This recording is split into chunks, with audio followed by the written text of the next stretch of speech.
Capítulo 54. A grande angústia vindoura. Vi na terra maior aflição do que nunca testemunhamos. Ouvi gemidos e gritos de aflição, e vi grandes grupos em diligente batalha. Ouvi o troar do canhão, o retinir das armas, a luta corpo a corpo, e os gemidos e orações dos moribundos. O campo estava coberto de feridos e cadáveres. Vi famílias desoladas em desespero e opressivas necessidades em muitas habitações.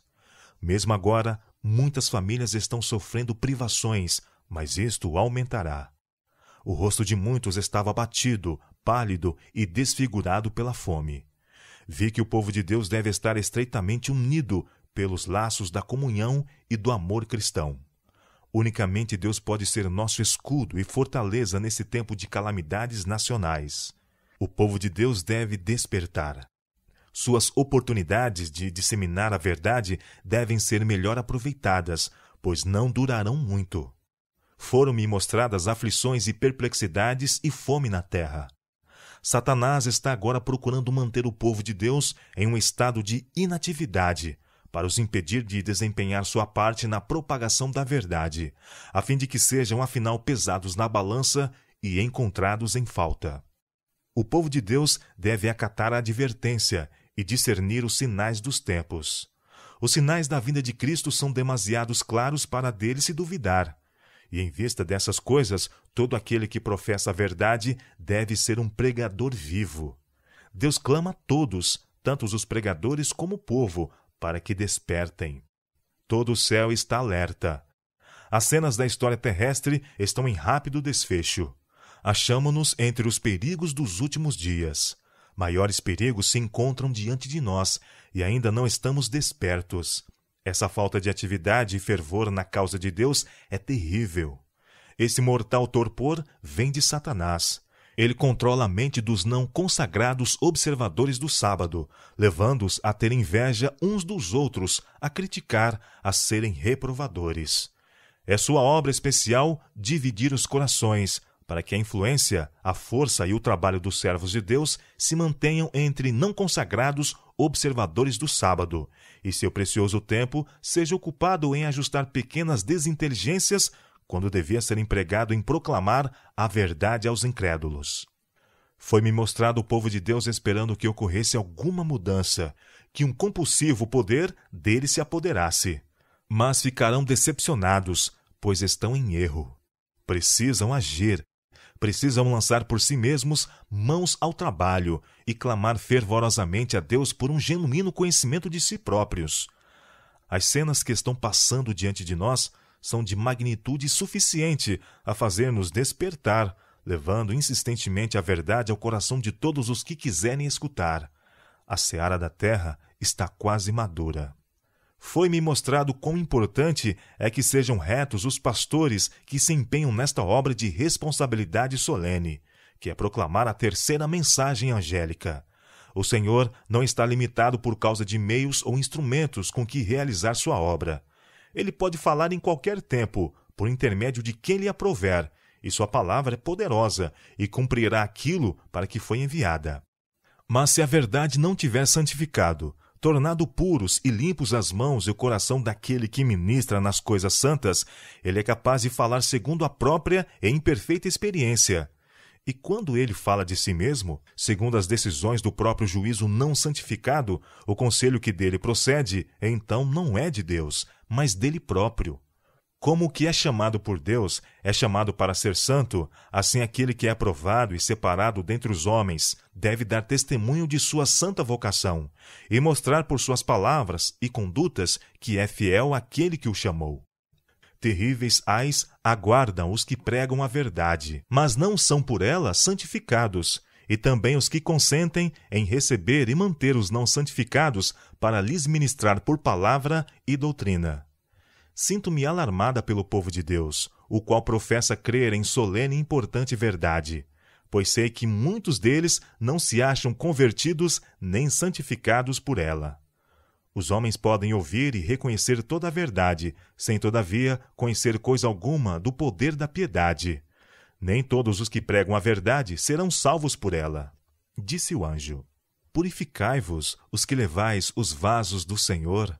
Isaías capítulo 52, verso 11. É chegado o tempo em que os que escolhem ao Senhor como sua presente e futura porção devem confiar unicamente nele. Todos quantos professam piedade devem possuir uma experiência individual. O anjo relator está fazendo um registro fiel das palavras e atos do povo de Deus. Os anjos estão observando o desenvolvimento do caráter e pesando o valor moral. Os que professam crer na verdade devem ser, eles mesmos, justos e exercer toda a sua influência para esclarecer e ganhar outros para a verdade. Suas palavras e obras são o meio através do qual são transmitidos ao mundo os puros princípios da verdade e da santidade. Eles são o sal da terra e a sua luz. Vi que olhando rumo ao céu, veremos luz e paz. Olhando, porém, ao mundo, verificaremos que todo refúgio nos há de faltar em breve, e todo o bem brevemente passará. Não há para nós socorro, senão em Deus. Nesse estado de confusão da terra, só nos é possível estar serenos, fortes ou seguros no poder de uma fé viva. Nem podemos estar em paz, a não ser que descansemos em Deus e esperemos em sua salvação. Incide sobre nós maior luz do que brilhou sobre nossos pais. Não podemos ser aceitos ou honrados por Deus prestando o mesmo serviço ou fazendo as mesmas obras que nossos pais. A fim de ser aceitos e abençoados por Deus como eles foram, cumpre-nos imitar sua fidelidade e seu zelo, aperfeiçoar nossa luz como eles fizeram a sua, e fazer como eles teriam feito caso vivessem nossos dias. Cumpre-nos viver segundo a luz que brilha sobre nós. Do contrário, essa luz tornar-se-á em trevas. Deus requer de nós que manifestemos ao mundo, no caráter e nas obras, a medida do espírito de união e unidade proporcional às sagradas verdades que professamos, e ao espírito das profecias que estão se cumprindo nesses últimos dias. A verdade que atingiu nosso entendimento e a luz que nos incendiu sobre a mente nos julgará e condenará, caso dela nos desviemos ou recusemos ser por ela guiados. Que direi a fim de despertar o povo remanescente de Deus? Foi-me mostrado que estão diante de nós terríveis cenas. Satanás e seus anjos estão reunindo todas as suas forças para oprimir o povo de Deus. Sabe que, se eles dormirem um pouco mais, está seguro quanto a eles, pois é certa sua destruição. Advirto a todos os que professam o nome de Cristo a que se examinem rigorosamente e façam plena e cabal confissão de todos os seus erros, a fim de que os mesmos vão antecipadamente a juízo, e o anjo relator possa escrever ao lado de seus nomes o perdão. Meu irmão, minha irmã, caso estes preciosos momentos de misericórdia não sejam aproveitados, vocês serão deixados sem desculpa. Se não fizerem especial esforço para despertar, se não manifestarem zelo em arrepender-se, esses áureos momentos em breve passarão, e vocês serão pesados na balança e achados em falta. Então de nada hão de aproveitar seus brados de angústia. Aí se aplicarão as palavras do Senhor. Mas porque clamei, e vós recusastes, porque estendi a minha mão, e não houve quem desse atenção. Antes rejeitastes todo o meu conselho, e não quisestes a minha repreensão. Também eu me rirei na vossa perdição, e zombarei, vindo o vosso temor. Vindo como assolação o vosso temor, e vindo a vossa perdição como tormenta, sobrevindo-vos aperto e angústia, então a mim clamarão. Mas eu não responderei. De madrugada me buscarão, mas não me acharão. Porquanto aborreceram o conhecimento, e não preferiram o temor do Senhor. Não quiseram o meu conselho, e desprezaram toda a minha repreensão. Portanto, comerão do fruto do seu caminho, e fartar-se-ão dos seus próprios conselhos. Porque o desvio dos simples os matará, e a prosperidade dos loucos os destruirá.